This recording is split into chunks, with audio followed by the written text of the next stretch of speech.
Assalamualaikum warahmatullahi wabarakatuh. Cubaan dengar insya-Allah. Dengar.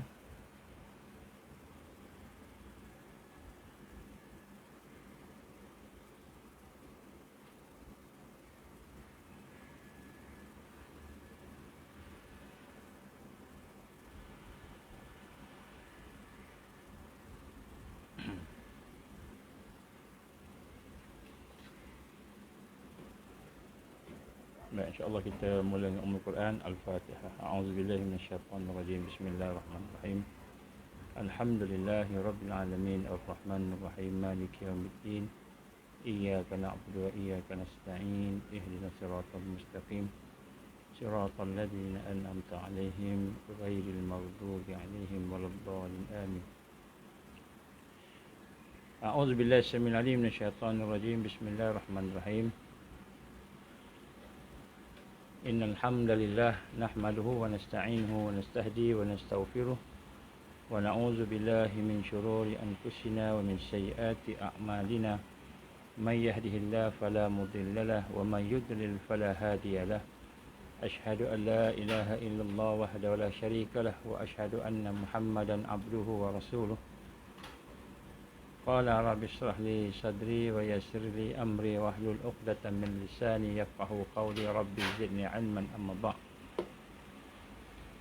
قال الله تعالى في كتابه العزيز أعوذ بالله من الشيطان الرجيم وما أمروا إلا ليعبدوا الله مخلصين له الدين حنفاء ويقيموا الصلاة ويؤتوا الزكاة وذلك دين القيمة. Sadaqallahul Azim. Suratul Bayyinah ayat 5. Alhamdulillah, kita bersyukur kepada Allah Subhanahu Wa Taala diberikan kesempatan pada pagi ini untuk bersama-sama kita dalam satu program yang kita insya-Allah sama-sama cuba susun, yang dalam rangka untuk kita membina kekuatan, membina kita kata kefahaman, bagaimana kita ingin survive, bagaimana kita ingin hidup dalam perjuangan bersama Islam dan bersama dengan perjuangan Al-Mahdiyin, perjuangan Taifah Mansurah. Jadi kita mulakan dengan kita mengikhlaskan hati kita, kita merendahkan hati kita kepada Allah Subhanahu Wa Taala dengan kita merasakan bahawa sesungguhnya segala yang ada ini daripada Allah, dan kita nak merasakan bahawa kita ingin kembali kepada Allah Subhanahu Wa Taala. Maka mari sama-sama kita bersyahadah, kita tajdid syahadah kita insya-Allah. Bismillahirrahmanirrahim. Bismillahirrahmanirrahim. Bismillahirrahmanirrahim. Asyhadu an la ilaha illallah wa asyhadu anna Muhammadar Rasulullah. Asyhadu an la ilaha illallah وأشهد أن محمد رسول الله. أشهد أن لا إله إلا الله وأشهد أن محمد رسول الله. Alhamdulillah, kita mengucapkan kalimah dan mempersaksikan bahawa tidak ada Tuhan, tidak ada ilah melainkan Allah, dan Muhammad itu Rasulullah sallallahu alaihi wasallam. Kita minta kepada Allah, ya Allah, bebaskanlah kami daripada syirik. Ya Allah, syirik yang kami tahu ataupun syirik yang kami tak tahu. Allahumma inna na'udzubika min an nusyrika bika syai'an na'lamu wa nastaghfiruka lima la na'lamu. Ya Allah, hidupkan kami bersama Islam dan perjuangan Islam. Dan ya Allah, matikanlah kami dalam keadaan kalimah syahadah, matikan kami dalam keadaan Islam. Alhamdulillah. Allahumma shalli ala sayyidina Muhammad wa ala ali sayyidina Muhammad kama shallaita ala sayyidina Ibrahim وعلى آل سيدنا إبراهيم وبارك على سيدنا محمد وعلى آل سيدنا محمد كما باركت على سيدنا إبراهيم وعلى آل سيدنا إبراهيم في العالمين إنك حميد مجيد. Jadi alhamdulillah, kita sama-sama bersyukur diberikan kesempatan pada hari ini untuk kita sama-sama menyambung perbincangan kita. InsyaAllah hari ini kita akan bincang berkenaan assignment yang kita telah beri, iaitu tajdid ikhlas. Tajdid ikhlas, mungkin tak sempat habis, itu mungkin buat 2 kali atau 3 kali. Dan pada hari ini kita mulakan dengan ayat Allah suratul Bayyinah. Wa ma umiru illa liya'budullah mukhlisina lahuddin. Ila akhir ayat yang kelima suratul Bayyinah Allah gambarkan kepada kita, padahal kita semua ini tidak diperintahkan, melainkan supaya kita menyembah Allah dengan mengikhlaskan ibadah, mengikhlaskan kehidupan kita itu kepada Allah, dan tetap teguh di atas tauhid, mentauhidkan Allah, dan supaya mereka mendirikan solat serta memberikan zakat, dan itulah agama yang lurus, agama yang benar. Jadi kita nak sama-sama merasakan bahawa yang pertama sekali mestilah kita sentiasa mengikhlaskan hati kita, mukhlisin lahuddin, barulah kita duduk di atas agama yang lurus, agama yang lurus. Baik, jadi insya-Allah dalam satu hadis Nabi sallallahu alaihi wasallam, hadis ini terkenal, hadis terkenal, di mana seseorang itu diberikan kepada kita satu panduan, kita diberi panduan oleh Rasulullah sallallahu alaihi wasallam, satu hadis yang sahih yang telah yang mungkin sebahagian daripada kita dah hafal. Saya bacakanlah secara ringkas. An Amirul Mukminin Abi Hafiz Umar ibn Khattab radhiyallahu anhu qala, sami'tu Rasulullah sallallahu alaihi wasallam yaqul, innamal a'malu binniyat wa innama likulli imri'in ma nawa, faman kana hijratuhu ila Allah wa rasulih fa hijratuhu ila Allah wa rasulih, wa man kana hijratuhu lidunya yusibuha aw amra'atin yunkihuha wa hijratuhu ila ma hajara ilaih, atau kama kata Rasulullah sallallahu alaihi wasallam. Ini hadis yang sahih yang diriwayatkan oleh Bukhari dan Muslim. Bukhari dan Muslim. Jadi hadis ini termasuk dalam hadis-hadis akidah. Kita kata hadis yang kuat lah, sebab dia bersangkut paut dengan hadis-hadis yang mutawatir, hadis-hadis yang diriwayatkan oleh Bukhari dan Muslim. Daripada Amirul Mukminin Abi Hafs Umar bin Khattab radhiyallahu anhu telah berkata, saya mendengar Rasulullah sallallahu alaihi wasallam bersabda, sesungguhnya setiap perbuatan itu tergantung dengan niatnya, tergantung dengan niat. Maka sesungguhnya setiap orang akan dibalas, akan diganjarkan berdasarkan apa yang dia niatkan. Siapa yang berniat, siapa yang berhijrah kerana ingin mendapatkan keredaan Allah, siapa yang beramal, berhijrah, berniat kerana nak dapat redha Allah dan Rasulnya, maka hijrahnya kepada redha Allah dan Rasulnya. Siapa yang hijrahnya kerana menginginkan dunia, siapa yang berhajat, bergerak, berhijrah, beramal kerana nak kepada kehidupan dunia ini, kepada kehidupan dunia ini, atau kerana wanita yang ingin dikahwini, ataupun dia berhijrah kerana perempuan, kalau perempuan kerana lelaki, maka hijrahnya adalah sebagaimana yang dia niatkan. Jadi di sinilah kita lihat pada hari ini, yang pertama sekali kita sama-sama nak merendahkan diri kita, bagaimana kita akan melihat pentingnya kita meneliti apa yang ada dalam hati kita, apa yang ada dalam hati kita, sebagaimana digambarkan oleh Rasulullah sallallahu alaihi wasallam di sini, iaitu sesungguhnya apa yang kita lakukan itu tergantung dengan apa yang menjadi lintasan kita, niat kita, apa yang menjadi pendorong kita, motivasi kita dalam melakukan sesuatu. Maka di sinilah Nabi gambarkan kepada kita, innamal a'malu binniyat, hanya senya bahawa amal perbuatan itu dengan niat. Jadi yang pertama sekali kita nak kena rasa bahawa ulama-ulama menjelaskan kebanyakan amal itu hanya sah dengan niat, kecuali ada beberapa hal yang tak perlu niat. Jadi maknanya kebanyakan amal ada niat, kebanyakan amal ada niat, kecuali hanya ada beberapa yang tidak perlu niat untuk sah. Ini ibadah-ibadah khusus. Contohnya seperti memandikan orang mayat. Jadi kalau kita memandikan mayat, memandikan orang mati, dia tak perlu niat lah. Jadi walaupun kita mandi itu, tolong basuh orang mandi itu, kan tak perlulah kita nak niat. Maknanya benda itu tidak wajib lah niat. Kalau tak niat pun dia masih lagi sah. Mandi itu masih sah lagi. Walaupun mandi kena berniat. Patutnya mandi kena niat kan. Mandi wajib, mandi sunat, kita niat kan. Tetapi untuk mandi mayat ni diberikan keringan. Adalah ibadah-ibadah yang kita lakukan yang diperintah Allah tidak perlu pada niat. Itu antaranya ialah mandi mayat. Tapi kebanyakan ibadah-ibadah itu dia sah hanya dengan niat. Contohnya solat sah dengan niat, puasa dengan niat. Kalau puasa 6 ni, contohnya puasa Syawal, kita tak terlupa nak niat semalam malam. Kita boleh niat siang, pagi boleh siap niat. Selagi tak batalkan puasa, kita boleh niat. Itu kalau puasa sunat. Kalau puasa wajib, kita kena niat daripada malam. Tapi kebanyakan ibadah dengan niat, dan tiap-tiap apa yang diniatkan. Jadi pada hari ini sebenarnya tuan-tuan, kita nak buat review sikit lah tentang pertama sekali niat. Niat ni apa dia? Ialah apa yang ada lintasan dalam hati kita, apa yang menjadi pendorong kita, objektif kita kan. Kita punya sesuatu yang kita nak capai di dalam perbuatan kita, amalan kita. Dan setiap sesuatu itu akan dibalas sesuai dengan apa yang kita niatkan. Jadi sebab itulah niat ni dia ada dua perkara. Ada dua perkara. Dalam niat ada dua elemen. Jadi maknanya bila kita kata kita nak beramal, mesti ada niat. Niat tu ada dua elemen lah. Yang pertama sekali, dia mesti sesuatu yang kita sengajakan. Maknanya sahaja. Kesengajaan. Begitu. Jadi yang pertama sekali kita buat tu dengan sengaja. Dengan bukan tak sengaja. Kalau tak sengaja tu, dia bukan niat. Niat ni maknanya dia buat dengan sengaja. Maknanya kita plan, kita berfikir, kita memang nak buat benda tu.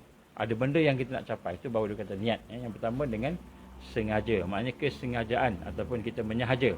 Bila kita buat sesuatu tu dengan sedar, dengan sengaja, kita buat dengan satu kesedaran, dengan satu kesengajaan, maka baru tu elemen pertama dalam niat. Jadi niat ni dia ada elemen sengaja, bukannya kita buat tak sengaja. Buat cara tak sengaja tu dia tidak berniat, tidak ada niat, tidak ada lintasan nak buat benda tu. Yang kedua ialah agar niat itu berpahala. Berpahala maknanya mendapat jadi ibadah, maka diperlukan kepada pendorong, motivasi dia. Jadi apa kita buat tu kerana apa? Kita buat ni kerana apa? Kalau kita buat ni kerana Allah, maka dia jadilah ibadah. Macam itu kan? Jadi terdorong kerana apa? Jadi sesuatu itu kalau kita buat, dia terdorong kerana apa kita buat, maka baru dia niat. Maka kalau kita buat bukan kerana Allah, maka niat ni bukan kerana Allah lah. Macam itu. Jadi maknanya niat ini dari dua elemen. Yang pertama sekali dia satu yang disengajakan. Sengaja. Satu lagi dia apa motivasi dia, apa pendorong dia. Apa yang menyebabkan dia buat perkara tersebut. Maka itulah dikata sebagai pendorong. Maka kalau dorongan itu baik, maka dapatlah baik. Kalau dorongan itu jahat, maka dapatlah kejahatan. Jadi sebab itulah kita lihat di sini bagaimana digambarkan dalam hadis tadi. Sekiranya niatnya itu, hijrahnya itu kerana Allah, maka dia jadi baik. Kerana Rasul, maka dia dapatlah keredaan Allah dan keredaan Rasul. Tetapi sekiranya yang dilakukan itu kerana dunia, nak dapat dunia, ataupun wanita yang nak dikahwini, ini peristiwa hijrah. Jadi kita lihat, walaupun kerana wanita, walaupun benda itu benda yang baik, benda yang amalan soleh, tapi dia tidak dapat apa-apa. Dia dapat, mungkinlah dapat dunia tu, kalau Allah dah tetapkan dia dapat. Atau mungkin dapat wanita tu, kalau dia dapat. Kalau dia ditetapkan oleh Allah, dijodohkan dengan wanita tersebut, jadi dapatlah dia.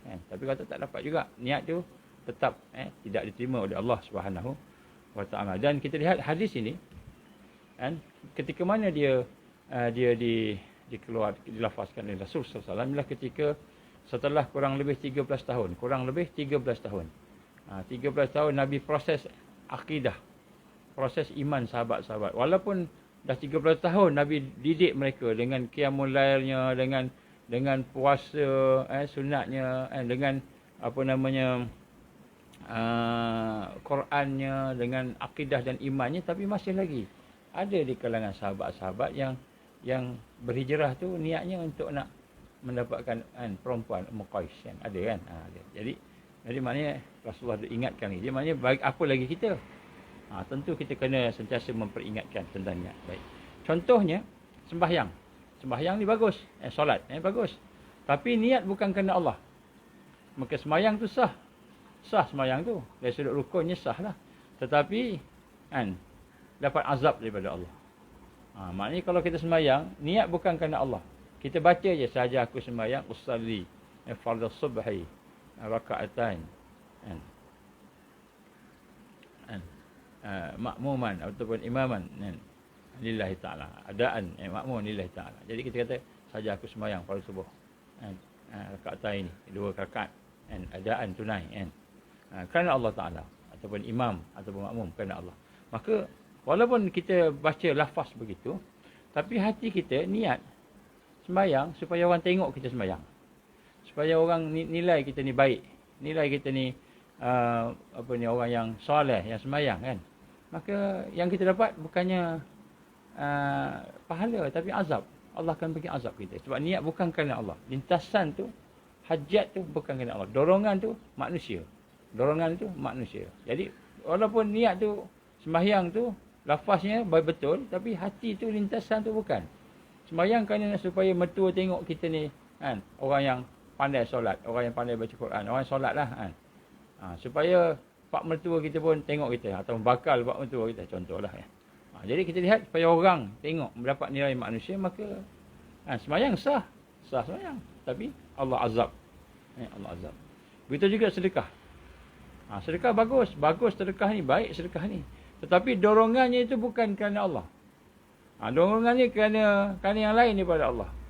Sedekah tu sah. Tetapi tak dapat pahala. Begitu juga menuntut ilmu. Seseorang tu menuntut ilmu. Kan, menuntut ilmu itu satu kebaikan. Tapi kalau niatnya bukan kerana Allah, maka tak dapat pahala. Tak dapat apa-apa pahala.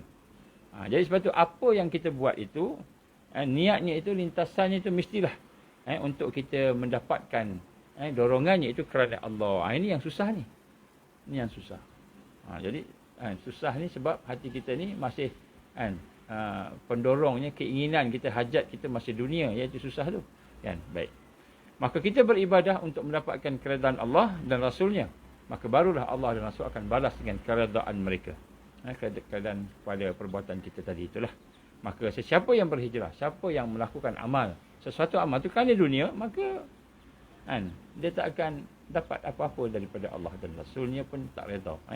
Jadi apa yang berlaku, contohnya ada orang dia naik haji, pergi haji Mekah, bayar sampai puluh-puluh ribu, kan, naik haji Mekah, pakai ihram, dia bercukur, nampak seperti orang yang menuju kepada akhirat. Tetapi sebenarnya dorongannya pergi haji tu, kenapa pergi Mekah tu? Sebenarnya hati dia nak berniaga. Bukan kerana nak tunaikan haji, tapi nak berniaga. Ataupun kerana nak kerja.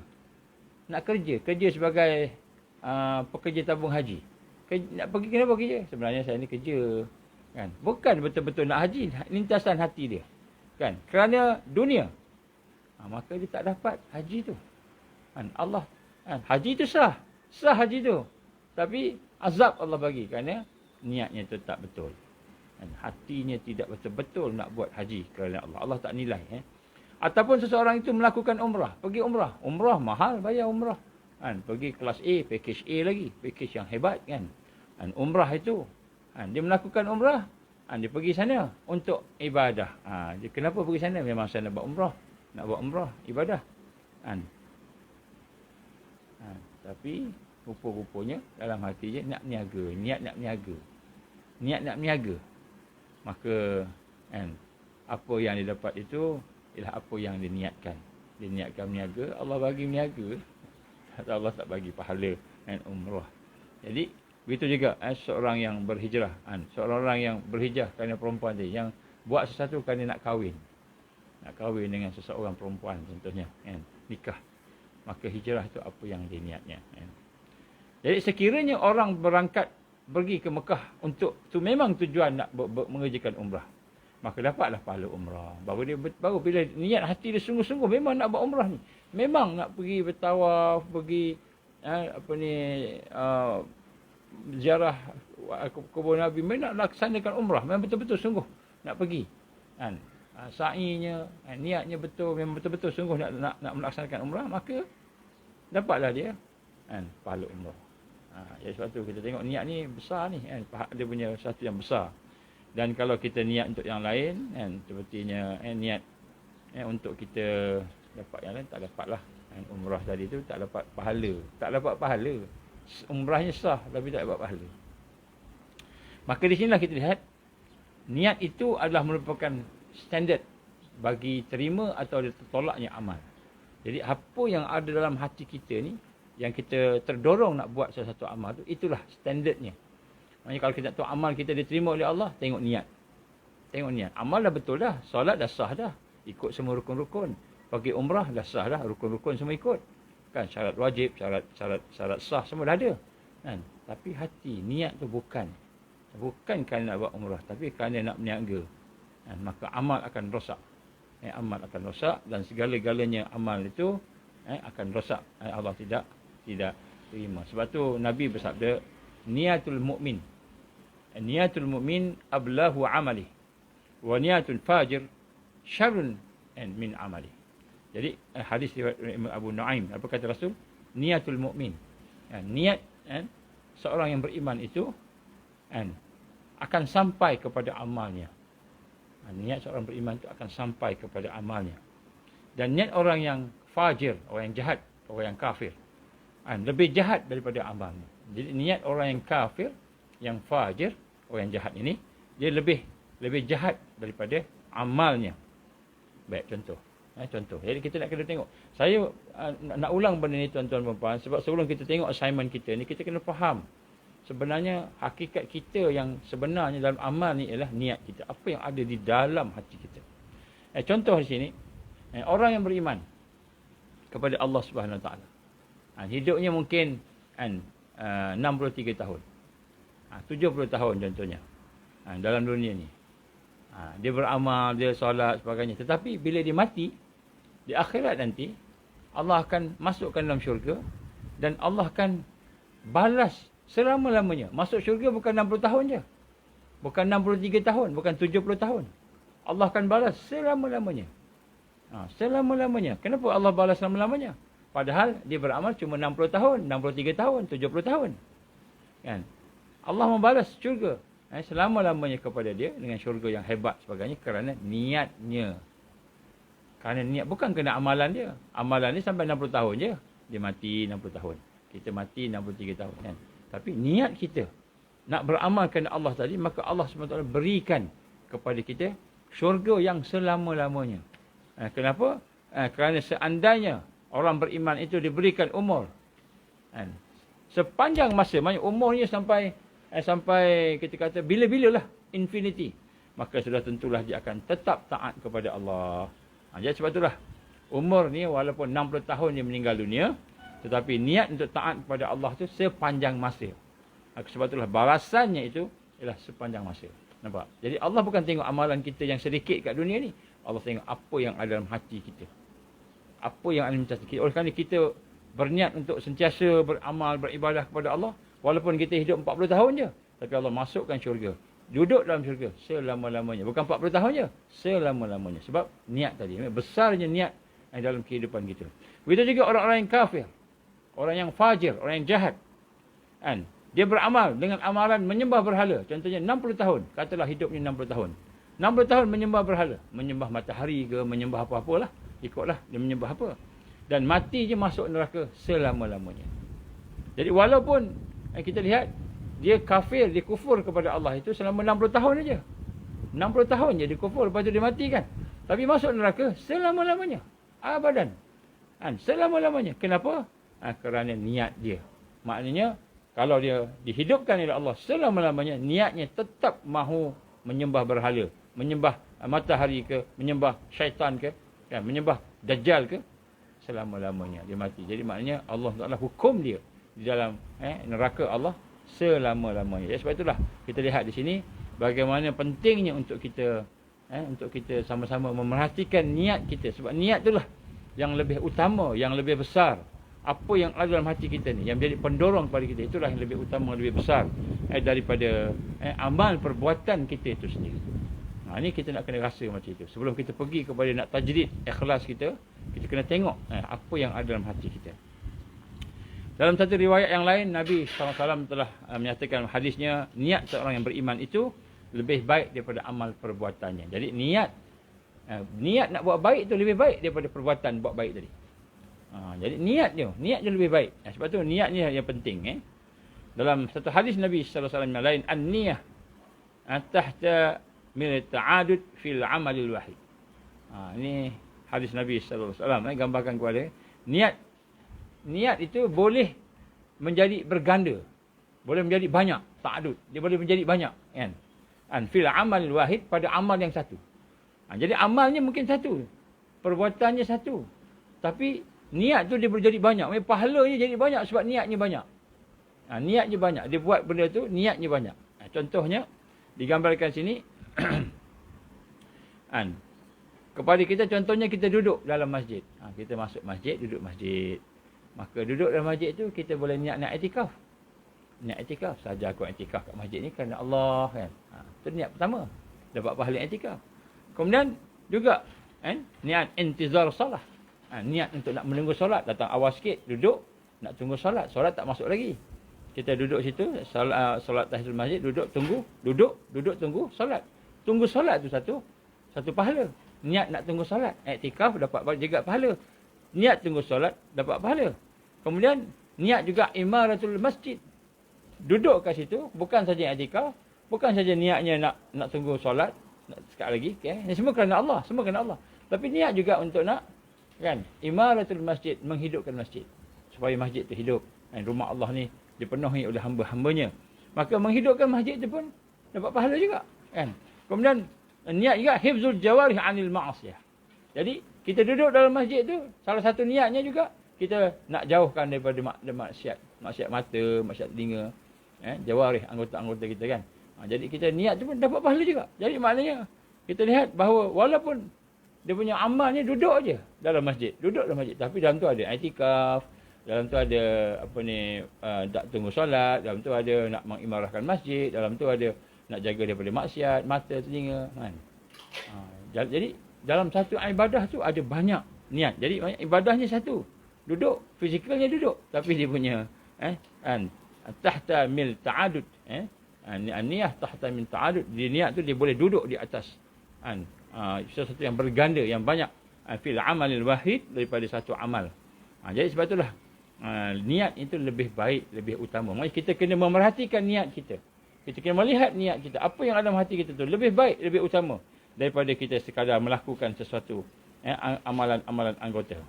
Dalam satu hadis yang lain, Rasul sallallahu alaihi wasallam bersabda, saya bacakan maknanya, sesungguhnya Allah Subhanahu wa taala memberikan seseorang hamba itu pahala atas niatnya. Sesuatu yang tidak Allah berikan kepada amal perbuatannya. Jadi kalau seseorang itu beramal, buat sesuatu perbuatan, jadi Allah SWT akan nilai itu, tengok niat tu. Yang pertama niat Allah kan nilai niat dia. Bukan amal itu saja. Contoh, ini hadis riwayat Imam Ad-Dailami. Contohnya, kita berniat nak buat sesuatu. Tetapi perbuatan tu tak berpahala. Perbuatan tu harus saja. Perbuatan tu harus. Apa harusnya? Contohnya, kita makan. Makannya harus. Kan, pakai baju. Nak pakai baju jubah ke, nak pakai baju gamis ke, nak pakai apa, harus pakai baju, pakai harus kan. Jadi kita buat perkara-perkara yang harus, ataupun kita buat satu perkara yang baik tetapi ada kelemahan, ada dosa. Ada kelemahan dalam perkara tersebut, ada dosa. Kan, ada sesuatu yang mungkin mencemar perbuatan tu. Ada dosa lah, ada kelemahan dalam amalan kita tu. Tapi niat kita baik, niat kita nak beribadah pada Allah. Maka Allah SWT akan menerima amalan tersebut, jadikan ibadah walaupun ada kelemahan. Ini Allah melihat niat kita. Kita dah cuba dah maksimal dah, tapi ada kelemahan-kelemahan. Tapi kita dah cuba maksimal. Niat kita baik nak beribadah pada Allah, nak tolong Islam contoh. Tapi ada kelemahan, maka Allah terima. Demikian juga kejahatan. Ramai yang tidak melakukan kejahatan, tetapi diseksa. Seolah-olahnya dia buat kejahatan tersebut kerana niatnya jahat. Ada juga perkara-perkara yang mana nampak macam dia tak buat apa-apa pun, tapi Allah seksa dalam neraka. Dia tak buat lagi, tapi Allah seksa dalam neraka. Contoh dalam satu hadis Nabi sallallahu alaihi wasallam, hadis Nabi ini bagaimana kata Rasul sallallahu alaihi wasallam, apabila dua orang Islam berkelahi, dua orang Islam bergaduh, masing-masing dengan pedang, bergaduh dengan pedang, maka yang membunuh dan dibunuh masuk neraka. Yang membunuh masuk neraka, yang dibunuh pun masuk neraka. Maka sahabat bertanya, ya Rasulullah, kalau yang membunuh masuk neraka tu, memang patutlah, memang wajarlah. Sebab dia membunuh kan. Tetapi bagaimana yang dibunuh boleh masuk neraka? Sahabat tanya. Macam mana yang dibunuh boleh masuk neraka? Maka Rasul sallallahu alaihi wasallam, innahu kana harisan 'alal qatli. Jadi sebab dalam apa ni kita kata hati dia ada niat juga nak bunuh kawan dia. Cuma dia terbunuh dulu. Maknanya ajal dia sampai dulu. Dia bunuh dulu. Dibunuh dulu. Dia tak sempat dia nak bunuh orang. Kan? Dia dibunuh. Tapi dia ada niat nak bunuh. Niat nak bunuh. Jadi di akhirat nanti Allah akan bagi azab dua-dua. Dua-dua orang diazab. Dua-dua. Yang membunuh pun kena azab. Diseksa. Yang dibunuh pun kena seksa. Kenapa? Kerana dalam hati dia ada niat nak bunuh sahabat dia. Niat buruk. Jadi dalam hal ini, maka Allah SWT menghukum kedua-duanya, kata Rasulullah sallallahu alaihi wasallam. Jadi Allah membalas seseorang itu bukan kerana perbuatannya sahaja, kan? Tetapi kerana niat. Cukup dengan niat untuk membunuh saudaranya. Kalau kita hari ini bergaduh dengan sahabat kita, kita tak nak bersahabat dengan dia, tak nak dah berkawan dengan dia, kita tak nak dah buat baik dengan dia, kita dah jahat sangatlah dia contohnya, tak mau dah, kan? Kita kata pisahlah, kan? Pisah keluarga, pisah saudara, begitu kan? Maka niat itu akan dihukum oleh Allah. Walaupun kita tak ada buat apa-apa kat dia. Niat tu. Apa lagi niat membunuh, nak dendam kat dia, nak sihir dia pula. Nak bagi sakit dia, nak sakiti dia, nak menyakiti dia, kan? Niat dia. Niat itu dah cukup untuk mendatangkan azab daripada Allah Subhanahu wa taala. Kerana kita lihat Allah gambarkan kepada kita besarnya niat. Kalau kita nak buat jahat dekat orang ni, besar niat dia tu, besar dia punya hukuman dia. Maka Rasul sallallahu alaihi wasallam juga telah bersabda dalam satu hadis ini Muslim dalam satu peperangan, ketika berlaku satu peperangan yang agak jauh daripada Mekah, Madinah, jauh daripada Madinah peperangan tu. Kemudian Nabi sallallahu alaihi wasallam pun berkata, bersabda, dia kata ada beberapa orang di Madinah ini yang mana dia tidak sama-sama tak dapat datang berperang sama kita. Dia tak dapat datang berperang bersama-sama kita. Tetapi dia dapat pahala sama macam mana kita berperang. Ini hebat ni. Ada sahabat-sahabat yang tidak dapat berperang sama macam mana kita ni, kata Nabi, tapi dia dapat pahala sama macam kita perang ni, kan? Dapat pahala sama. Maka Rasul menjawab, kenapa? Kerana mereka tak boleh berperang, tetapi kerana tertahan dan tidak boleh nak pergi kerana tertahan oleh penyakit disakit. Dia nak pergi perang, dia nak pergi, niat dia nak pergi perang, nak bersama dengan Rasul, menangis, mengalir air mata dia, nak pergi sama, tapi dia tak sihat. Dia tak sihat, kakinya mungkin dah sakit, badannya sakit, mungkin dia tak mampu nak pergi dan sebagainya. Maka kata Rasulullah SAW, dia tertahan oleh satu penyakit, tetapi dia mendapat pahala sama macam kita berjihad, kita berperang pada hari.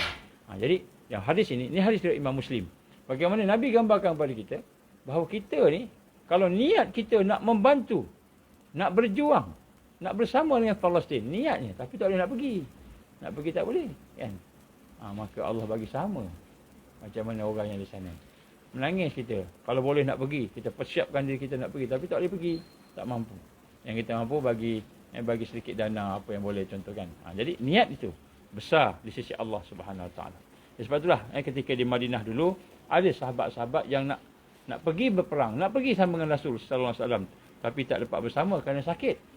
Kerana sakit. Jadi apa yang berlaku ialah Allah memberikan kepada dia pahala perang sama macam mana sahabat-sahabat yang pergi berperang tadi. Menunjukkan bahawa Allah SWT memberikan pahala.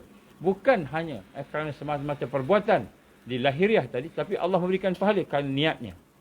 Kerana niatnya. Ini perkara yang penting. Perkara yang penting untuk kita sama-sama lihat. Satu perkara lagi di sini, contoh ada satu cerita dikisahkan dalam kitab, digambarkan tentang ada dua orang bersaudara. Iaitu si A, contohnya abangnya duduk kat tingkat atas. Kemudian dia beribadah, dia taat kepada Allah Subhanahu Wa Taala, dia tinggal di tingkat yang atas. Kemudian adik dia pula, si B ni bermaksiat, duduk tingkat bawah, selalu maksiat. Selalu ajak kawan-kawan datang berpesta, minum lah apa sebagainya, bermaksiat. Jadi akhirnya setelah selang beberapa lama, maka syaitan datang bisik-bisik pada abang tadi. Dia kata, engkau tengok tu adik engkau kat bawah tu enjoy sakan, seronok apa sebagainya. Macam-macam dia buat, kan? Ibadat, apa maksiat sebagainya. Maka dia kata, nanti pergilah turun, join kenapa? Alah, kalau kau buat maksiat nanti kau boleh bertaubat. Ni selalu syaitan, kan? Buat maksiat nanti kau boleh bertaubat. Taubat nanti kau Allah ampunkan. Macam tu, kan? Macam kita hari ni, kan? Kita buat baik ada bisikan supaya buat maksiat, buat dosa. Maka kita berkata, alah, nanti boleh bertaubat, Allah kan Maha Pengampun. Kita pun ikut bisikan-bisikan syaitan tadi. Maka si adik pula pada masa yang sama Allah beri satu taufik, satu hidayah. Apa hidayah? Dia tengok bermaksiat, dia tiap-tiap hari bermaksiat, tengok dia dah jemu dah hati dia, rasa dia rasa keras hati, kosong hati dia. Maka dia pun menyesal, dia kata, Allah, ruginya aku ni buat maksiat. Ruginya aku ni buat tak elok. Kan? Sedangkan abang aku kat atas tu duk beramal, sembahyang, baca Quran dan sebagainya, aku ni buat maksiat. Dia pun rasa menyesal. Jadi adik tu pula diberi oleh Allah taufik rasa menyesal. Maka dia pun kata tak apalah, aku nak join, aku tak nak duduklah dengan kawan-kawan maksiat ni, aku nak naik atas. Nak pergi join bersama abang aku yang beribadah tadi. Maka dia pun naik atas. Niat dia nak beribadah sama dengan abang dia. Duduk kata, tak nak dah sama dengan kawan-kawan kat bawah ni. Dia naik atas. Abang tadi tu pula, syaitan duk bisik kat dia.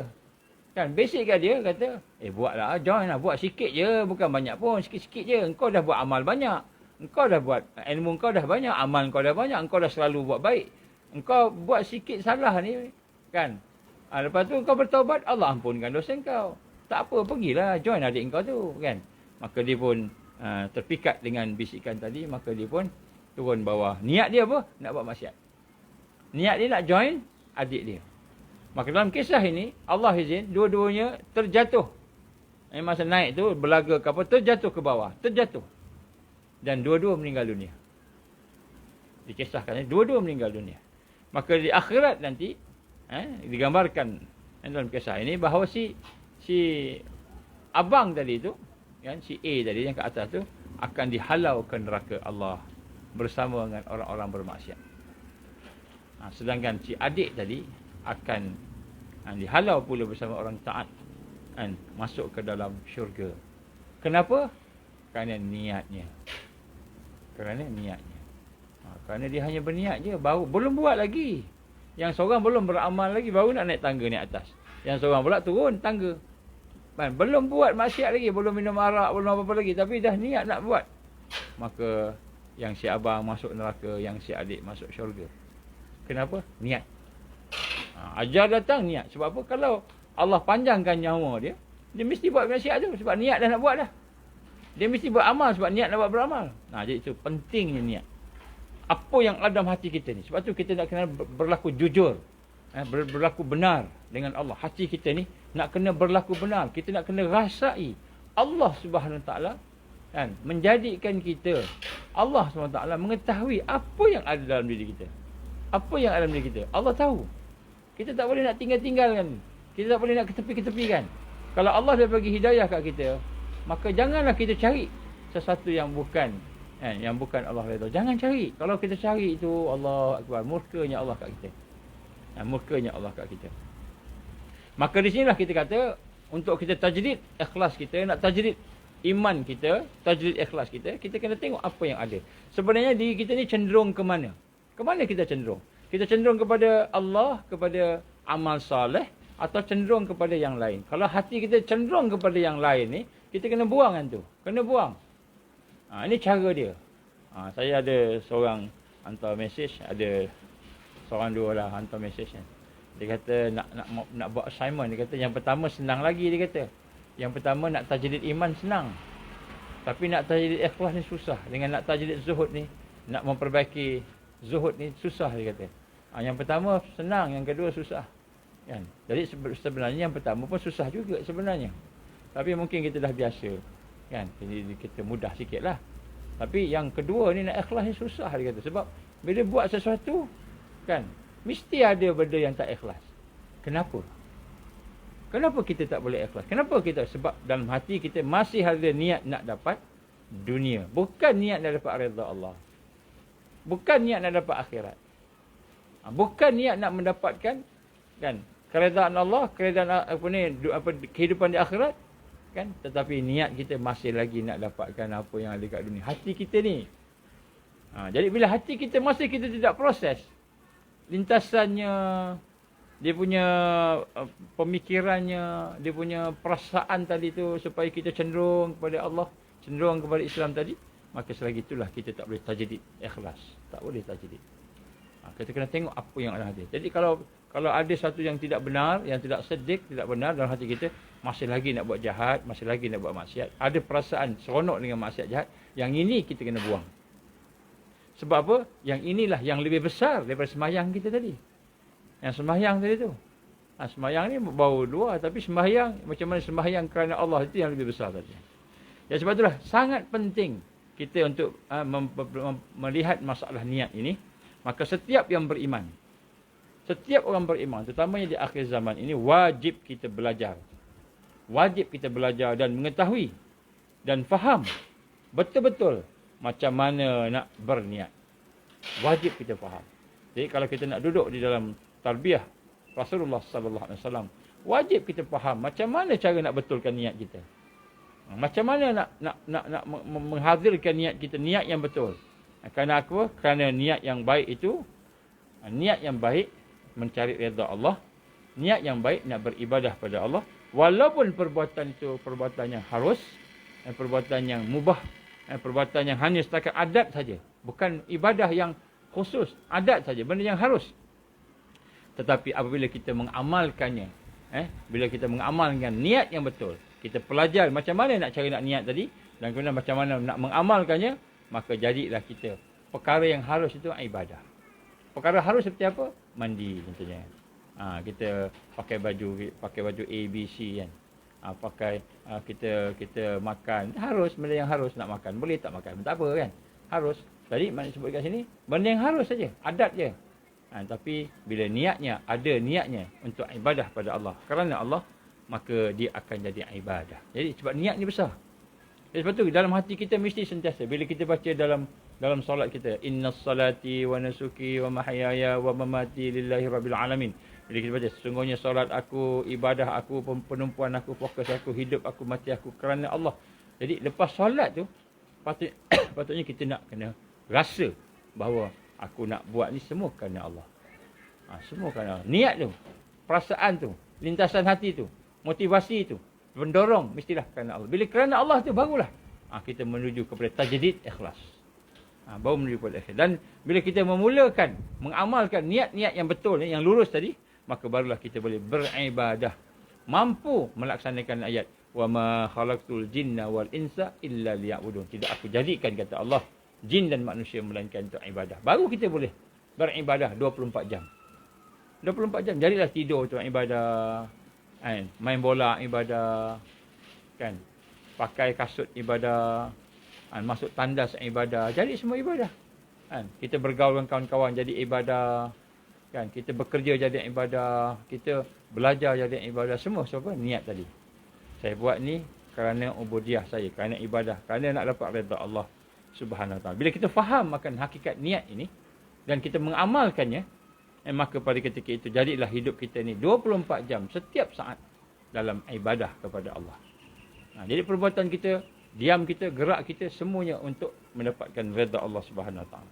Ya, sebab itulah mempelajari niat ini, belajar macam mana nak berniat dengan niat yang baik, niat yang soleh, niat yang sebenar tadi, lebih penting daripada belajar ilmu yang lain-lain. Contoh ilmu apa? Kita hari ini banyak belajar ilmu. Contohnya engineering, kejuruteraan, kita belajar perubatan, kita belajar bisnes, perniagaan. Ada kata ini fardu ain ni. Ada sebahagian kata ini fardu kifayah. Ini fardu lah, kita wajibkan diri kita untuk belajar. Belajar meniaga, belajar engineering, belajar medical, doktor, belajar, semua belajar. Apa-apa saja belajar.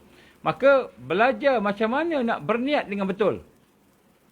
Belajar macam mana nak berniat dengan betul ni, meluruskan niat kita itu lebih penting, lebih utama, lebih wajib daripada belajar ilmu tadi.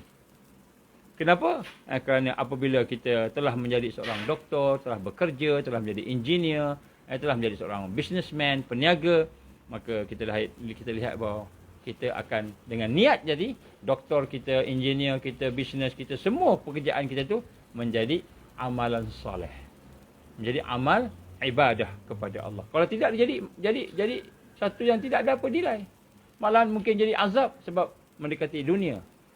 Jadi ini kita lihat maknanya pentingnya kita untuk memastikan dan meluruskan niat kita. Sebelum kita belajar ilmu, ilmu untuk nak meluruskan niat ni lebih penting daripada ilmu untuk kita nak belajar engineering, medical dan sebagainya. Supaya apa? Supaya bila kita beramal, bekerja, maka sudah tentulah kita akan dapat jadikan sebagai amal soleh. Seorang yang meniaga, seorang yang bisnes, kan, dengan tujuan tertentu. Tujuan tertentu.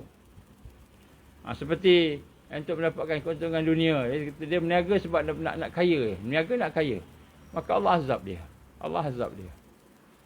Tapi dia meniaga dan dia nak cari kekayaan tadi kerana nak ibadah pada Allah, kerana nak bantu agama Allah. kerana nak infak pada jalan Allah, kerana nak berzakat, kerana nak bersedekah, supaya dia boleh berzakat, supaya dia mampu bersedekah, supaya dia boleh mampu membantu orang Islam, mampu menegakkan Islam. Kerana Allah tadi, maka jadilah bisnes itu ibadah. Sepanjang yang dibuat itu ibadah. Sepanjang yang dibuat projek itu ibadah. Dia bekerja sebagai engineer. Contohnya, ilmunya digunakan untuk membantu Islam. Ilmunya digunakan untuk membuat kebangkitan Islam. Keuntungan projek dia pula, dia boleh infak, dia boleh zakat, dia boleh infak. Maka jadilah. Apa yang dia buat tu, engineering tadi tu, doktor tadi tu, jadi ibadah. Jadi ibadah. Sebab dia buat tu kerana nak dapat redha Allah. Tetapi kalau dia tidak faham akan hakikat lintasan niat, kecenderungan, motivasi, sesuatu yang mendorong dia, yang dia buat tadi tu, maka dia tidak jadi ibadah. Malahan menjadi bahan bakar api neraka. Di mana dia engineering tu boleh jadi bahan bakar api neraka? Di mana niaga kita jadi bahan bakar api neraka? Di mana kedoktoran kita boleh jadi bahan bakar api neraka? Pada niat tadi. Pada niat. Apa yang kita niatkan? Kalau kita kata, saya belajar ni memang sungguh-sungguh nak bantu Islam, betul-betul nak kerana Allah, maka belajar jadi ibadah. Mati syahid. Mati syahid. Orang yang belajar mati syahid. Kan? Tapi kalau belajar sebab nak dapat grade, dapat kerja je, belajar supaya dapat kerja elok, supaya saya dapat jadi generasi yang kaya raya, belajarkan itu je. Saya belajar ni bersungguh-sungguh supaya dapat A, supaya dapat kerja, dapat jawatan yang baik, maka balasannya neraka Allah. Balasannya neraka Allah. Sebab apa? Sebab niat. Sebab itu mempelajari niat. Bagaimana kita nak memproses diri kita, melatih diri kita supaya berniat dengan niat yang lurus, yang betul tadi. Itulah lebih penting, lebih utama daripada segala ilmu-ilmu yang lain. Hari ini kita dapati perbuatan-perbuatan kita, meniaga, bercucuk tanam, kita buat sesuatu. Bila kita tengok niatnya bukan kerana Allah, dia akan jadi maksiat. Ada orang kenapa pergi buat Muslim Village? Kenapa buat Muslim Village? Inilah peluang kita. Ramai orang sekarang ni duk fikir pasal nak lari duduk hutan. Kita buatlah projek buat rumah di hutan. Kita buat projek macam mana? Senang aja. Kita beli, tengok satu tanah, kita reserve satu tanah, kita pecah-pecah lot, kita bagilah kat dia orang. Minta 10,000 seorang, 20,000 seorang. Siapa nak duduk situ kena ada 50,000 seorang. Kita buatlah sikit-sikit lebih kurang, lepas tu besok-besok kita minta lagi, tampung lagi. Jadi nampaknya macam projek Muslim Village. Macam projek perhutan rumah untuk menyelamatkan diri di akhir zaman. Tapi rupa-rupanya niatnya bisnes. Niatnya bisnes. Kena betul kan? Saya tak cakap siapa-siapa. Saya tak sebut siapa-siapa ni. Tapi saya nak tengok niat kita ni. Niat kita kena betul. Supaya apa yang kita lakukan itu bukan kerana dunia, tapi kerana Allah. Bila kerana Allah, baru jadi ibadah. Baru jadi rahmat. Baru rahmat Allah datang. Kalau tak datang, tak dapat kita. Sebab tu Nabi sebut. Umat aku di akhir zaman pecah 3. Yang pertama yang melarikan diri, menyelamatkan diri dia, melarikan diri untuk selamatkan diri. Binasa. Yang kedua yang ikut jajal, kafir, kufur, binasa. Yang ketiga yang berjuang. Yang berjuang ni yang berjaya. Sebahagiannya syahid, Allah bagi syahid. Sebab ajal dah sampai. Ajal dah sampai, syahid dia. Kita ni pun ajal sampai juga. Syahid tak dapat syahid kalau kita kata tidak bersama dengan perjuangan. Tapi yang berjuang ni Allah bagi syahid. Ajal sama je. Kalau katakan seorang tu mati 63 tahun, 63 tahun dia mati. Tapi ketika itu dia berjuang, syahid dapat. Kemudian yang tak syahid tu kata Nabi, dia menang, kalahkan Dajjal. Dia membina kekuatan Islam lepas tu. Nampak? Rugi tak? Hanya kerana niat dia. Kita kata nak masuk hutan, Dajjal nak keluar dah. Ni nak berlaku dah.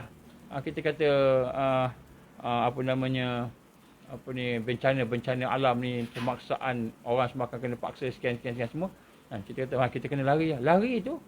Lari kerana nak bantu Islam bangkit, ataupun lari kerana takutkan hilang keduniaan, takut mati, takut tak dapat dunia, takut nanti tak boleh nak makan, kita kena siap. Jadi kita kena tengok niat kita tu. Niat kita mestilah kerana Allah berjuang. Ini kita akan sambung nanti. Anda sebut kat sini, yang membezakan tu niat. Niat yang perbuatan sama, buat Muslim Village juga. Perbuatan sama, duduk di kawasan-kawasan yang terpilih juga. ada gunungnya ke, ada sebagainya. Ini bagi orang yang ni kan Muslim village kan. Tetapi niat dia tak sama. Bila niat tak sama, Allah nilai niat. Kan? Innallaha la yanzuru ila suwarikum. Kan? Wa a'malikum. Ataupun setengah-setengahnya Allah SWT innallaha la yanzuru. Setengah Allah tidak melihat apa yang ada pada luaran kamu, gambaran luaran kamu, amalan perbuatan kamu. Kan? Tetapi Allah yanzuru ila qulubikum wa niyatikum. Ataupun setengah kata qulubikum wa a'malikum. Ini amal kamu yang baik dan juga niat kamu yang baik. Jadi ini kita kena tengok. Ini nak tajdid ikhlas, kita kena bermula dengan tajdid iman kita, bermula dengan tajdid niat kita. Baru boleh ikhlas lepas ni. Ikhlas kita tak masuk lagi ni. Baru nak sebut tengok apa yang mendorong dalam hati kita. Baik, sebab itulah amal wajib didasarkan oleh niat yang baik. Jadi untuk beramal kepada Allah wajib diasaskan oleh niat yang baik. Amal yang baik berasas daripada niat yang baik. Bukan amal baik saja, dah. Amal baik mesti ada niat yang betul. Niat tu mesti kerana Allah. Niat tu mesti kerana nak mendapatkan ubudiyah. Kita nak berubudiyah, nak beribadah kepada Allah. Ikhlas tadi. Walaupun kita melakukan perbuatan-perbuatan yang harus, tetapi dia akan jadi nilai yang tinggi beribadah bila niat kita kerana Allah. Maka 24 jam kita akan menjadi orang yang kita gambarkan sebagai orang yang beramal, beribadah kepada Allah Subhanahu wa Ta'ala. Jadi sebab itulah tuan-tuan puan-puan, tajdid niat dalam perjuangan akhir zaman ini, tajdid ikhlas dalam perjuangan akhir zaman ini, amalan kita kena buat latihan tu bermula dengan niat kita. Kita pastikan niat kita lurus, niat kita betul. Kenapa tuan-tuan puan-puan? Kerana Allah gambarkan kepada kita akan berhadapan dengan kesusahan. Akhir zaman ni ada kesusahan. Dan kesusahan tu yang membantu kita Allah. Dan Allah tidak akan membiarkan orang yang menjadi hamba-Nya, yang buat sesuatu kerana dia. Tapi kalau kita buat sesuatu kerana yang lain, bergantung kepada yang lain, maka Allah akan biarkan kita. Maka Allah gambarkan dalam surah At-Taubah ayat 42, a'udzubillahi minasyaitonirrajim, law kana 'aradan qariban wa safaran qasidan lattaba'uk walakin ba'udat 'alaihim asy-syaqqah. Ila akhir ayat. Jadi Allah gambarkan kepada kita, sekiranya apa yang kamu ajak itu, apa yang kamu serukan itu adalah satu yang nampak dunianya dan nampak senangnya, dekatnya, satu perjalanan yang tidak jauh, maka ramai orang-orang munafik akan mengikut kamu. Tetapi tempat yang kamu tuju itu nampak jauh. Nak lawan Dajjal ni bukan senang. Nak lawan tentera-tentera Dajjal bukan senang. Ni nak melawan nafsu bukan senang. Susah. Dan nak masuk syurga, bukan syurga kat depan mata kita, syurga kat jauh. Nak dapat redha Allah, tak nampak redha Allah, bukan kita boleh nampak redha dengan mata kita. Sangat jauh pada pandangan mereka. Maka sebab itulah mereka tidak boleh mengikut. Jadi sebab itu tuan-tuan puan-puan, dia merupakan satu perkara yang sukar bagi mereka yang tidak ada hatinya yang diluruskan untuk mendapat redha Allah. Bila hati kita tak luruskan, tidak betulkan niat kita, tidak betulkan apa yang kita kata nak capai, yang menjadi pendorong motivasi kita tadi dalam buat satu amal hanya untuk dapatkan redha Allah tadi, maka kita tidak akan dapat berjalan bersama dengan Taifah Mansurah. Tak boleh, walaupun kita bersama dengan mereka. Sebab itulah kita lihat hari ini banyak sangat perkara yang berlaku. Di dalam mereka yang nak ada kesedaran akhir zaman pun banyak benda berlaku sekarang, insya-Allah. Jadi sebab itulah perjuangan untuk menegakkan kalimah Allah Subhanahu Wa Taala di dunia ini penuh dengan mehnah, penuh dengan ujian. Penuh dengan ujian, dan perjuangan ini bukan hanya berlaku pada waktu yang singkat, bukan hanya sekelip mata, dan bukan juga hanya beberapa hari, bukan hanya beberapa tahun, tetapi perjalanannya adalah perjalanan yang panjang. Dan perjuangan ini akan mendapat tentangan. Kita akan ditentang oleh musuh. Kita tengok surah As-Saff, apa yang Allah gambarkan. A'udzubillahi minasyaitonirrajim. Yuriduna liyutfi'u nurallah biafwahihim wallahu mutimmu nurihi walau karihal kafirun. Mereka sentiasa nak memadamkan. Mereka sentiasa, musuh-musuh sentiasa akan cuba memadamkan cahaya Allah, agama Islam ini. Mereka akan kacau agama Islam ini. Kacau ukhuwah kita, kacau ikhlas kita. Kita hari ini dah ikhlas elok-elok, tiba-tiba dia kacau. Bergaduh sama kita, berselisih faham sama kita, dia akan kacau. Kan? Yuriduna liyutfi'u nurallah mereka akan memadamkan cahaya-cahaya Allah, agama Islam, dengan mulut-mulut mereka, dengan media mereka, dengan perkataan mereka. Sedangkan Allah akan tetap menyempurnakan cahayanya. Allah akan memenangkan orang beriman tadi, sekalipun orang kafir tidak suka. Wallazi arsala rasulahu bil huda wa dinil haqq liyuzhirahu 'ala ad-dini kulli walau karihal musyrikun. Dialah yang mengutuskan rasulnya, iaitu Muhammad sallallahu alaihi wasallam, dengan membawa hidayah, petunjuk agama yang benar, Islam. Supaya apa? Supaya dia memenangkan. Allah nak bagi kita menang. Allah bagi Islam kat kita supaya kita menang. Tetapi orang musyrikin tak suka. Dia akan buat macam-macam kat kita. Ya, sebab itulah kita kena tengok hati kita, jiwa kita. Jadi kita akan menghadapi semua ujian. Jadi ujian kita di akhir zaman ni, tuan-tuan dan puan-puan, minta sikit masa lagi. Ujian kita di akhir zaman ni, kita hadapi ujian yang pernah dihadapi oleh semua umat sebelum kita. Nabi-nabi dan rasul ni semua kita akan berhadapan dengannya. Maknanya kita akan berhadapan dengan orang kafirin, orang munafikin, orang mukmin, orang Islam yang beriman, yang dengki, mukmin yang dengki, raja yang zalim. Kita akan berhadapan dengan raja yang zalim, raja yang kufur. Kita akan berhadapan dengan al-malak, pemimpin-pemimpin yang jahat. Kita akan berhadapan dengan ulama ussu, ulama orang alim yang jahat. Kita akan seperti mana Bani Israel dulu. Kita akan berhadapan juga dengan pendakwah neraka, kata Nabi. Orang yang nampak Islam tapi mengajak kepada neraka. Nampak Islam tapi mengajak kepada neraka. Kita akan berhadapan dengan orang-orang macam ini.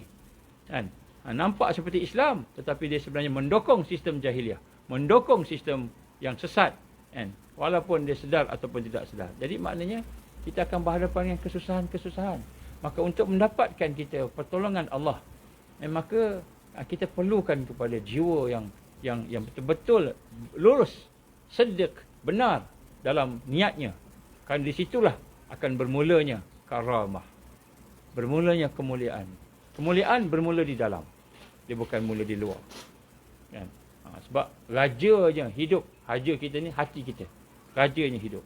Maka sebab itulah digambarkan oleh para ulama kita daripada hadis-hadis Nabi menggambarkan bahawa karamah, kemuliaan yang diberikan kepada umat Muhammad akan sama macam mana umat-umat yang terdahulu. Maksudnya umat dahulu pun dapat pertolongan Allah. Orang beriman, para nabi, para anbiya, para rasul, kita pun akan dapat sama.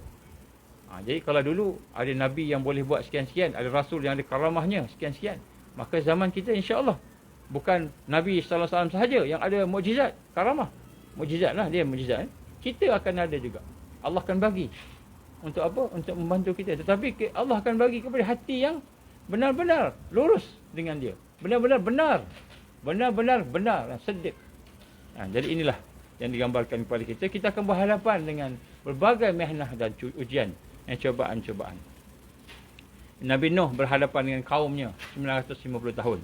Nabi Musa berhadapan dengan rajanya Fir'aun. Nabi Ibrahim berhadapan dengan Namrud. Begitu juga Rasulullah SAW sendiri contohnya berhadapan dengan kaumnya sendiri. Menghinanya, baling batu, mencacinya, memfitnahnya. Jadi semua yang dihadapi oleh para Nabi, para Rasul akan kita hadapi. Maka untuk kita benar-benar membina kekuatan kita, berada sebagai kelompok yang diberikan kemenangan, maka kita kena luruskan, betulkan, sahihkan apa yang ada dalam hati kita, niat kita. Niat kita kena betul sentiasa, iaitu kita hanya ingin mendapatkan redha Allah Subhanahu Wa Taala. Saya nak bacakan satu hadis Nabi sallallahu alaihi wasallam, mana Allah memilih, macam mana Allah memilih orang yang special. Allah memilih satu hadis yang agak panjang. Saya baca makna sajalah, masa kita dah tak mengizinkan. Allah memilih hati-hati manusia. Allah memilih Nabi Muhammad, Allah memilih sahabat-sahabat macam mana? Apa yang Allah tengok? Ni hadis Nabi, hadis sahih Imam Ahmad. Sesungguhnya, tengok tuan-tuan. Allah nak pilih kita di akhir zaman ni, orang yang selamat, nak pilih kita duduk dalam Taifah Mansurah ni, di mana yang Allah nak tengok kita ni? Ni hadis ni penting. Apa kata Rasul sallallahu alaihi wasallam? Sesungguhnya Allah melihat pada hati para hamba-Nya. Allah melihat pada hati para hamba-Nya. Hamba Allah ni, Allah tengok hati dia. Allah tengok hatinya. Innallaha la yanzuru ila suwarikum walakin yanzuru ila qulubikum. Atau kama Rasulullah SAW. Sehingga Allah tidak melihat apa yang ada pada tubuh badan kamu, fizikal kamu, gambaran yang ada di luar. Hebat dengan janggutnya, dengan apa ni, jubahnya, dengan kata-katanya. Allah tak tengok yang luar. Kan? Walakin, bahkan kan, Allah yanzuru ila qulubikum. Allah melihat apa yang ada hati. Apa kata Nabi? Sesungguhnya Allah melihat kan, pada hati para hambanya. Allah melihat pada hamba semua, Allah melihat hati dia. Hati dia ni kat dalam. Maka dia dapati, Allah dapati bahawa hati Muhammad sallallahu alaihi wasallam adalah sebaik-baik hati manusia. Maka hati Rasulullah sallallahu alaihi wasallam adalah hati yang paling baik sekali. Hati yang terbaik di kalangan semua hamba-hambanya. Malaikat pun tak lawan. Semua hamba-hambanya. Dia manusia lagi lah. Kan? Jadi Allah mendapati hati Rasulullah sallallahu alaihi wasallam adalah sebaik-baiknya di kalangan semua manusia yang ada. Maka Allah memilihnya. Maka Allah pun pilihlah Rasulullah untuk dirinya. Untuk Allah SWT dan mengutuskannya dengan membawa risalah. Maka Allah pilih sebagai Rasul. Jadi Allah pilih Nabi bukan sebab rupa dia. Ada orang kata rupa Nabi cantik, hebat. Memang rupa Nabi cantik, handsome sebagainya. Tapi Allah tengok hati Nabi sebenarnya. Hakikatnya. Kan? Jadi kemudian maka dia pilih hati Muhammad sallallahu alaihi wasallam sebaik-baik hati manusia. Maka Allah memilih Nabi sallallahu alaihi wasallam tadi untuk dirinya. Allah pilih sebagai kekasihnya dan Allah memilih sebagai pembawa risalah Rasul. Allah bagi tugas paling penting. Apa tugas paling penting? Membawa risalah Allah Subhanahu Wa Taala. Setelah itu Allah melihat pada hati-hati hamba yang lain. Kemudian Allah melihat pada hati-hati hamba yang lain. Jangan kita bayangkan Allah melihat macam kita melihat dengan mata, kan? Ini semua adalah yang merupakan kata-kata yang tersirat. Allah melihat dengan satu yang layak pada dia melihat. Dia bukan macam kita. Jadi Allah melihat kepada hati-hati para sahabat sebagai sebaik-baik hati. Jadi lepas Nabi sallallahu alaihi wasallam, hati yang terbaik rupanya hati para sahabat. Hati para sahabat Nabi, hati manusia. Maka Allah jadikan mereka sebagai penolongnya, penolong nabinya, penolong Rasulullah sallallahu alaihi wasallam yang berperang, yang berjuang ke atas agamanya. Berperang. Jadi Allah pilih tengok hati sahabat-sahabat. Allah tak pilih tengok dia Bilal, muka dia gelap gelita, orang keturunan Ethiopia, gelap gelita. Baru ni kita handsome lagi, kita ni orang Melayu kan. Jadi gelap. Allah tak tengok dia punya fizikal dia. Allah melihat hati-hatinya. Maka Allah pilih para sahabat untuk menjadi penolongnya, penolong Rasulullah sallallahu alaihi wasallam dan berperang ke atas agamanya, berperang untuk menegakkan agamanya. Maka apa yang dilihat sebagai kebaikan, sehingga apa yang dilihat sebagai kebaikan oleh kaum muslimin, iaitu para sahabat tadi, bila sahabat kata benda ni baik, maka di sisi Allah itulah nilai kebaikan. Jadi apa yang ada pada sahabat tu jadi baik sebab hatinya baik tadi, maka itulah kebaikan. Maka apa yang dilihat oleh mereka sebagai keburukan, bila hati mereka sebenarnya buruk, sebab hatinya bersih tadi, maka itulah keburukan di sisi Allah Subhanahu Wa Taala juga. Jadi Allah gambarkan melalui Rasulullah SAW ni hadis sahih riwayat Imam Ahmad, maknanya Allah memilih hamba-hambanya untuk dijadikan sebagai rasul, dijadikan sebagai nabi, dijadikan sebagai para penolong ansariyun, mereka yang menolong Nabi, para ashab, para sahabat-sahabat kepada nabi-nabi itu, melihat pada hati mereka. Dia bukan tengok fizikal, tengok pada hati. Jadi begitu jugalah kalau kita nak bayangkan di akhir zaman ini, Allah nak memilih kita. Allah nak memilih kita sebagai Taifah Mansurah. Allah nak memilih seseorang sebagai Al-Mahdiyin, sebagai orang yang mendapat hidayah di akhir zaman. Juga Allah akan melihat hatinya. Jadi sebab tu kita kena tengok hati kita macam mana. Kita kena nilai niat kita macam mana, lintasan tu, motivasi tu. Kita kena tengok yang itu. Bila kita tengok yang itu, kita betulkan yang itu. InsyaAllah kita akan dapat betulkan yang lain. Jadi sebab itulah tajrid iman. Iman di mana? Iman dalam hati kita, dalam roh kita. Begitu juga ikhlas. Ikhlas dalam niat kita, pada niat kita. Apa yang kita lintas, apa yang kita fikirkan, apa yang kita nak capai, itu semua niat kita. Objektif kita yang kita nak capai kan, itu semua niat. Jadi sebab itulah pada pagi ini kita kena tengok diri kita sendiri. Bahawa sesungguhnya Allah melihat kita bukan pada tubuh badan kita. Allah melihat pada hati kita. Sejauh mana hati kita benar-benar mahu melakukan ketaatan kepada Allah, mahu meninggalkan apa yang Allah larang. Sejauh mana kita nak jaga takwa kita, sejauh mana kita nak jaga kan kita punya ikhlas kita. Jadi inilah perkara yang penting untuk kita sama rasai pada pagi ini. Barulah kita boleh bermula untuk tajdid ikhlas. Tajdid amal kita, supaya amal kita tu boleh menuju kepada sesuatu yang diredai oleh Allah Subhanahu wa taala. Kalau tidak, kita pun tak tahu macam mana nak buat. Tajdid ikhlas, macam mana kita nak ikhlas pada Allah? Rupanya nak kena tengok apa yang ada dalam hati kita. Sebelum ni kita tak tengok sangat. Kita main buat je, main makan je. Makan tak jadi ibadah. Kan? Sembayang je. Sembayang pun silap-silap tak jadi ibadah. Kan? Jadi rupa-rupanya kita kena tengok apa yang ada dalam hati kita. Dan dari situlah kita bermula bergerak menuju kepada Allah untuk memperbaiki amalan kita, memperbaiki kehidupan kita. Maka jadilah kita hamba Allah yang Rabbani, hamba Allah yang terikat dengan Tuhannya, yang terikat dengan Allah Subhanahu wa taala. Insya-Allah itulah sikit sebanyak aku dikali hazah astaghfirullahalazim li wa lakum.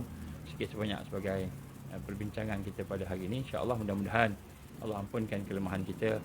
Mudah-mudahan Allah jadikan perbincangan kita ini sebagai perbincangan yang boleh kita amalkan, yang boleh kita laksanakan. Mudah-mudahan kita akan terpilih menjadi sebahagian daripada mereka yang hati-hatinya, jiwa-jiwanya itu bersih, jiwa-jiwanya itu lurus, jiwa-jiwa itu berada dalam keadaan yang soleh, insya-Allah.